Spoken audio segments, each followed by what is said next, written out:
Hello पांडुरंगा, दादांवर प्रेम करणाऱ्या कार्यकर्त्यांचा एकच निरोप दे विठ्ठला की राजकारण कितीही दादा बोलणं झालं तर तरीही तुमच्यावर प्रेम करणारा महाराष्ट्रातला प्रत्येक कार्यकर्ता हा सुनीतराव यांच्या पाठीमाग, बारदादांच्या पाठीमाग आणि जयदादांच्या पाठीमाग दादांवर प्रेम करणारा प्रत्येक कार्यकर्ता हा कायम खंबीरपणे उभा असेल. ॲग्रिकॉस आणि हॉटेल तात्या व तात्या बाजार आमटी प्रायोजित हेलो पांडुरंगा संवाद विठ्ठलाशी. आता वारीची लगबग तर चालूच आहे. एकदम पंढरपूर प्रशासन असेल, नगरपालिका प्रशासन असेल, जिल्हा प्रशासन असेल, आमचे महायुतीचे सर्व मंत्री, आमदार, पालकमंत्री साहेब, आतापर्यंतच्या जेवढ्या यात्रा झाल्या त्यामध्ये चांगल्या पद्धतीनं काम करण्याचं, वारकऱ्यांना सेवा देण्याचं. कारण पंढरपूर शहरात येणारा वारकरी हा सुखासमाधानाने आला पाहिजे आणि तुझ्या चरणी नतमस्तक झाला पाहिजे, ही प्रत्येकाची भावना आहे. कारण जगातील एकमेव पांडुरंगा तू असा एक देव आहे की तुझ्या चरणावर लीन होण्याचं प्रत्येक भक्ताला एक समाधान मिळतं. हा सर्व तयारी एकदम व्यवस्थित सगळ्या वारकऱ्यांना सुखसुविधा देण्याचं काम चालू आहे. माझंही काम बरं आहे. तुझ्या आशीर्वादाने सर्व काही ठीक आहे. फक्त विठ्ठला खंत फक्त एकच आहे. आज लाखो भाविक भक्त तुझ्या पालखीला येत आहेत, पण ज्यांना आम्ही तुला पाहिलं नाही. अरे पण अजितदादामध्ये आम्ही तुला पाहिलं.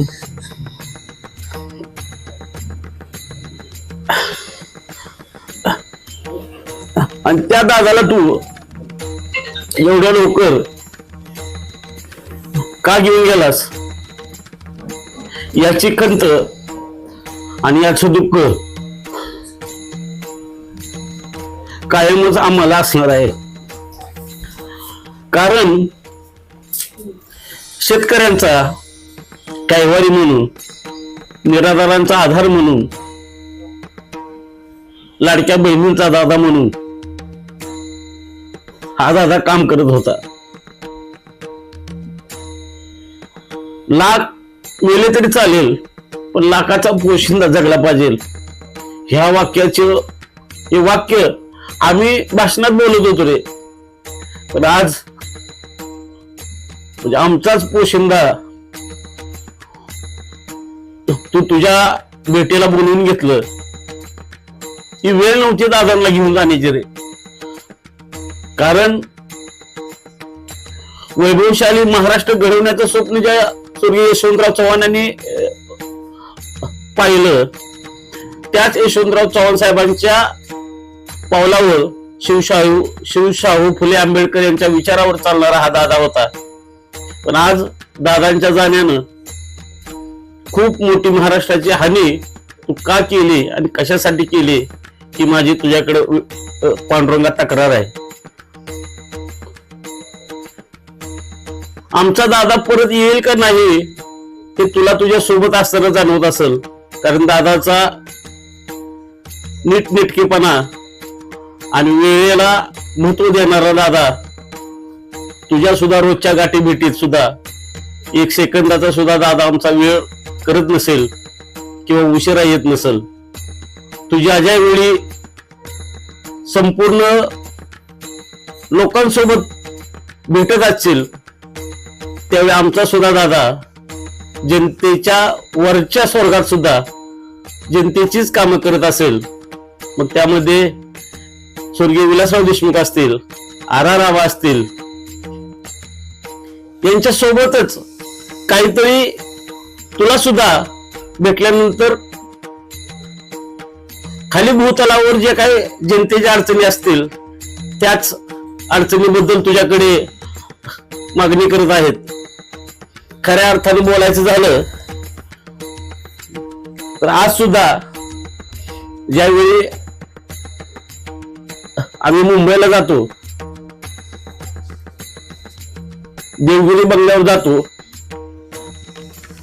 त्यावेळी असंच वाटतं की कुठंतरी आमचा दादा लपला असेल आणि अचानक आम्हाला बोलेल, का रे मीच पंढरपूरला येणार होतो पण तू इकडे कशाला आला, खर्च होत नाही का तुझा, जरा पैसे वाचवायला शिका. या शब्दात दादांनी खवळ असतं, पण तो शब्द ऐकण्यासाठी आम्ही अजूनही आतुरलेलो आहोत. दादांच्या जाण्यानंतर महाराष्ट्राची खरंच विठ्ठला तू बघतोय की पुण्यामध्ये जो आता पाऊस झाला त्या पावसामध्ये प्रत्येक पुणेकर दादांची आठवण काढतोय की दादा असते तर असं घडलंच नसतं. कारण प्रशासनावर वचक असणारा नेता म्हणून संपूर्ण महाराष्ट्र त्या दादांकडे बघत होता रे. पण का तो असं आम्हाला जो दादा वेळ पाळतो त्या दादाला वेळेच्या आधीच तू आमच्यातून घेऊन गेला. विठ्ठला, दादांवर प्रेम करणारा अनेक कार्यकर्ते आहेत. त्या कार्यकर्त्यांना दादा हा एकमेवच आधार होता. कारण कार्यकर्त्याला गर्व नव्हता तर अजित दादाचा कार्यकर्ता असलेला माज होता रे. आज तुला बोलण्याची संधी मिळाली. दादांना एवढंच सांग,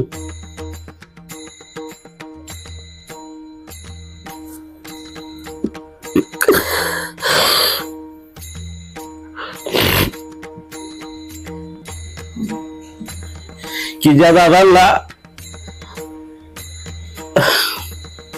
म्हणजे आम्ही देवाऱ्यात स्थान दिलं,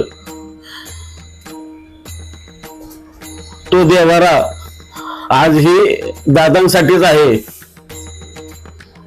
या राजकारणात भले काही घडेल, राजकारण म्हणले की दादा जाताना सांगून गेले, राजकारण खूप वंगाळ आहे.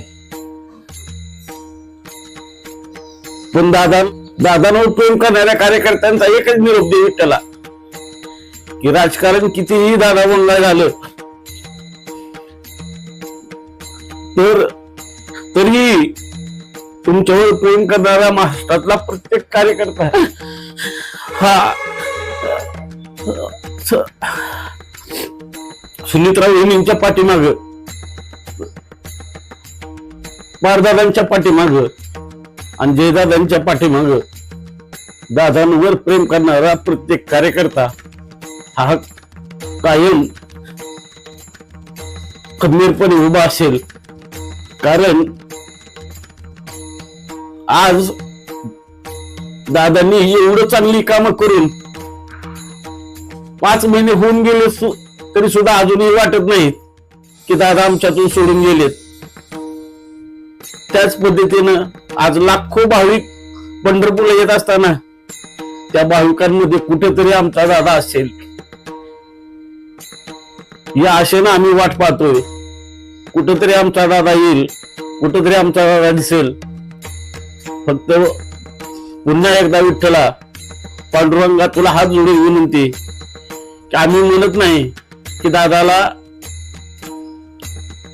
पुन्हा भूतलावर पाठव, कारण जन्म आणि हा मृत्यू हा अटळ आहे, ही तुझी शिकवण आहे. पण फक्त आम्ही काम करत असताना दादाही सांगत असतील की चुकीचं काम करायचं नाही आणि चुकीच्या कामाला पाठबळ द्यायचं नाही. दादा तुलाही सांगत असतील की आमच्या कार्यकर्त्यांना काम करत असताना बळ अशा पद्धतीने दे की आम्ही काम करत असताना आमच्या हातून काही चुकून घडता कामा नये. कारण अजितदादांचा कार्यकर्ता काम करत असताना कार्यकर्ता चुकला तर नेता बदनाम होतो, ती दादांची शिकवण होती. त्यामुळं आमच्याही हातून काही चुकीचं घडू देऊ नये एवढीच विठ्ठला विनंती करतो. आणि विठ्ठला आमच्या दादाला सद्गती दे. तू जरी वेळेचा वेळेवर चुकला असेल, पण दादांनी तू ज्या वेळेला बोलवलं त्याच वेळेला आमचा दादा आलेला आहे. दादांना सुखात ठेव आणि दादाला आमचा नमस्कार सांग.